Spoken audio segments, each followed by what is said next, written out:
Sir, if I speak of women, more than 86 women are raped every day in this country. A number that reflects systematic collapse, not isolated crime. Sir, Bengal exercised its constitutional authority and passed the Aparajita Bill, a stringent anti-rape law providing the strongest deterrence against crime against women. So the bill was duly sent to the union through the governor about 18 to 19 months ago. For a year and a half, it has remained pending without any decision. So when a democratically passed law maintained to strengthen protection is left in a limbo, it expresses a lack of intent. This reminds me that I come from an India that promises to double farmers' income. And I come from an India where 1,11,174 farmers and agricultural laborers, brothers and sisters have been forced to commit suicide. I come from an India which launched Beti Bachao, Beti Padhao. And I come from another India where every 16 minutes a rape or a crime against women is being reported. So now I come to 3 cracks in the constitution. Number 1, so hatred has now been normalized. It has moved from margin to the mainstream. So if I talk about cases registered for promoting enmity between religious and social groups, the number of cases has doubled between 2021 and 2023. And this rise didn't happen in silence. It happened alongside political speeches, public rallies, and calculated dog whistles. When hate goes unpunished, it spreads. When it spreads, minorities pay the price. Second, hate is no longer whispered. It has become a broadcast. So our country has documented more than 1,300 hate speeches in a single year. When such volume of hate fills public space, the government refuses to act decisively, swiftly, then the message is clear, sir. Intimidation is tolerated and silence is the union's policy. Third, sir, the education empowerment scheme under the Ministry of Minority Affairs has just used 8% of its total funds, while the 35% of the ministry's allocation, 27% under tribal affairs, and 28% under scheduled tribes remain unutilized.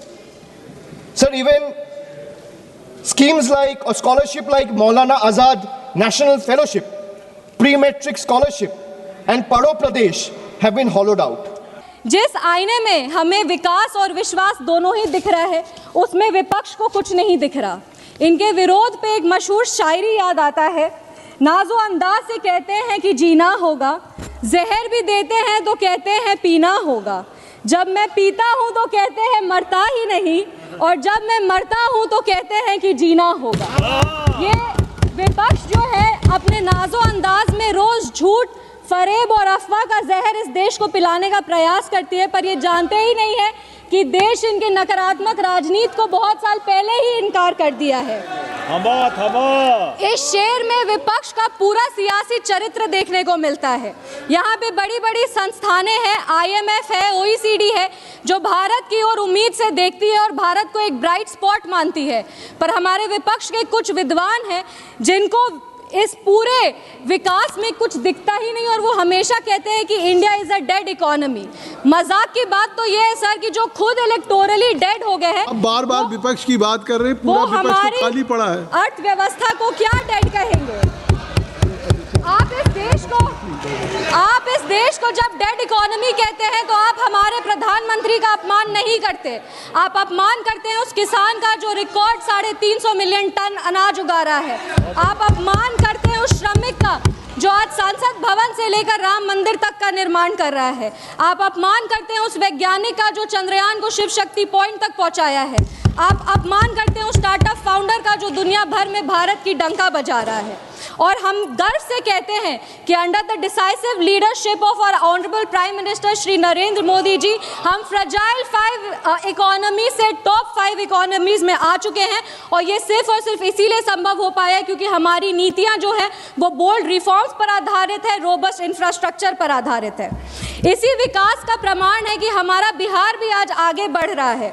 पिछले 11 वर्षों में बिहार में विकास परियोजनाओं के लिए लगभग 14.5 लाख करोड़ रुपए से अधिक की सहायता राशि प्रदान की गई है। यूपीए के कार्यकाल में मात्र 2.5 लाख करोड़ रुपए जो थे 10 साल में मिले थे। ये दिखाता है कि बिहार और बिहारियां कभी इनकी प्राथमिकता थे ही नहीं, वो हमेशा बिहारियों को अपने वोट के लिए इस्तेमाल करते थे। विपक्ष के साथ ही हमेशा एक नए शब्द का जो है उपयोग करते हैं, कहते हैं टैक्स टेररिज्म। और सबसे मजाक की बात यह है कि जिनके समय में टैक्स कलेक्शन सबसे लोएस्ट था और टेररिस्ट अटैक्स अपने चरम पर था, वो टैक्स टेररिज्म के बारे में बात करते हैं। 2012 में सुप्रीम कोर्ट के जजमेंट को पलट करके रेट्रोस्पेक्टिव टैक्सेशन लाना असली टैक्स टेररिज्म था और इसके बारे में ये कुछ चर्चा ही नहीं करना चाहते।